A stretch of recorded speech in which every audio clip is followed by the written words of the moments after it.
internautes de congolocole-news.com. Informez-vous à présent avec notre revue de presse. Excellentes conditions d'écoute à vous tous. Merci.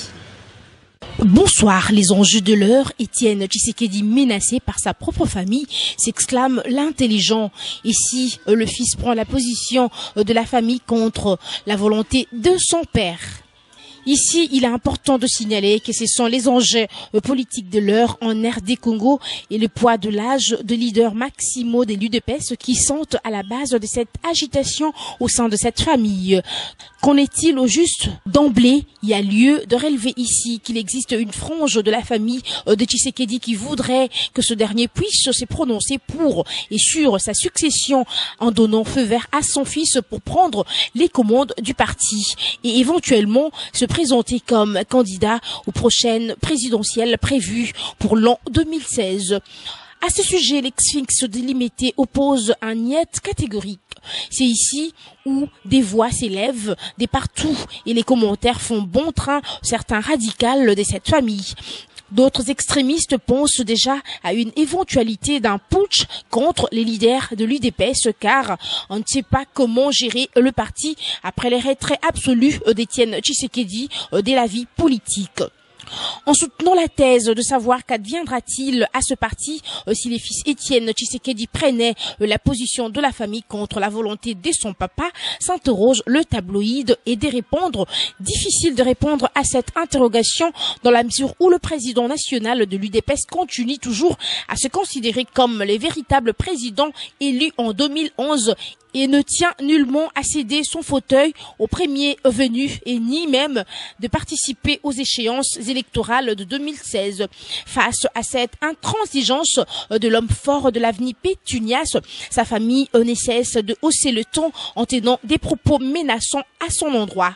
À ce niveau, l'on se demande si les débuts du déclin de ce parti vient de commencer. D'autres analystes estiment que le leader de l'UDPS devrait se prononcer à ce sujet afin d'éviter tout dérapage de la part de la famille et aussi des combattants de ce parti. Comme on peut aisément le remarquer, les prochains jours s'annoncent très rudes pour ce parti et son leader. Quoi qu'il en soit, ce feuilleton n'est fait que commencer. Il faudrait s'attendre à des bouleversements dans un proche avenir. Toutefois, les observateurs font observer que la gestion de l'UDPS n'est pas l'affaire de sa famille, mais plutôt des adhérents de ce parti, et cela conformément aux statuts qui régissent ce parti. Avec ce nouvel épisode, une autre page vient d'être ouverte dans le cadre de la gestion de nos partis politiques. Comme quoi, la problématique de la notion de la politique en RD Congo reste toujours d'actualité. C'est les constats faits par les analystes rodés. Attendons voir. La classe politique en divagation de pétitions incompatibles sur la révision constitutionnelle déposée dans la précipitation le même jour au Parlement, écrit l'éclairaire. L'autre, l'opposition presque en débandade car Morcellé multiplie des façons disparates des déclarations dénonçant et condamnant d'antidémocratique la révision constitutionnelle. Quoi qu'en désordre, l'on comprend qu'elle se démerde pour le respect des échéances des mandats constitutionnels établis pour instaurer l'alternance à la direction de la chose publique Congo.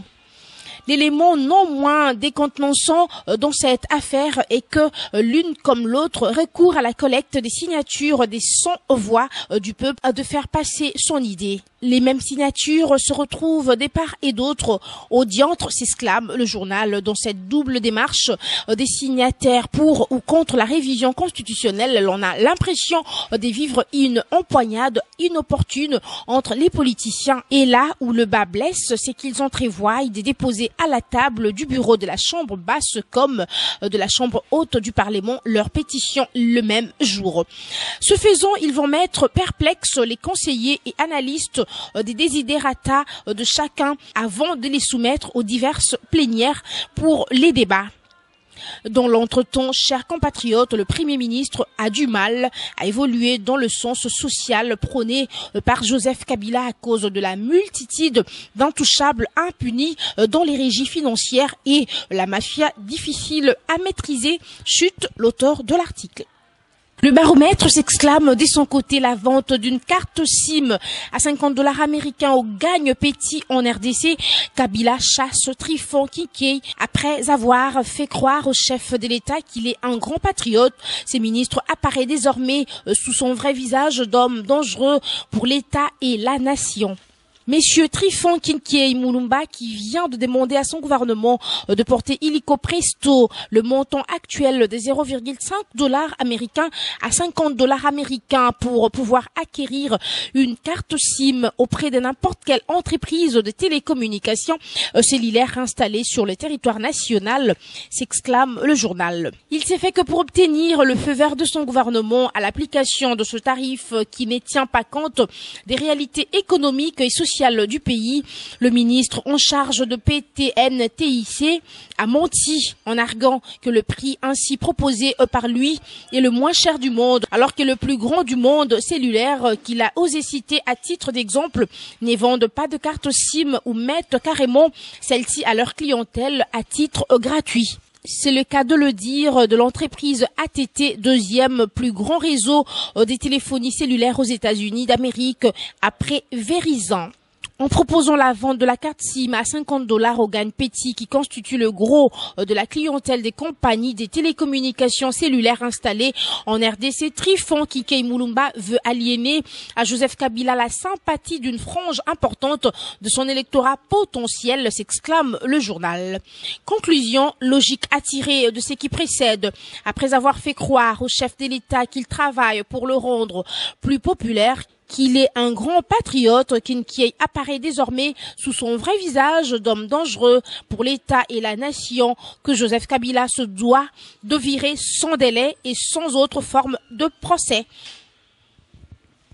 Mesdames, Messieurs, c'est tout pour cette revue de presse. Bonsoir. C'en est donc fini pour cette revue de presse. Merci à vous tous de l'avoir écouté. Je la dédie à Christian Dissou, Riki Nemiala, Flori Balekomoso, sans oublier David Olito. Retrouvez-moi demain pour le compte de la revue de presse. D'ici là, bonne soirée chez vous en compagnie de congolocolenews.com, bien sûr. Merci.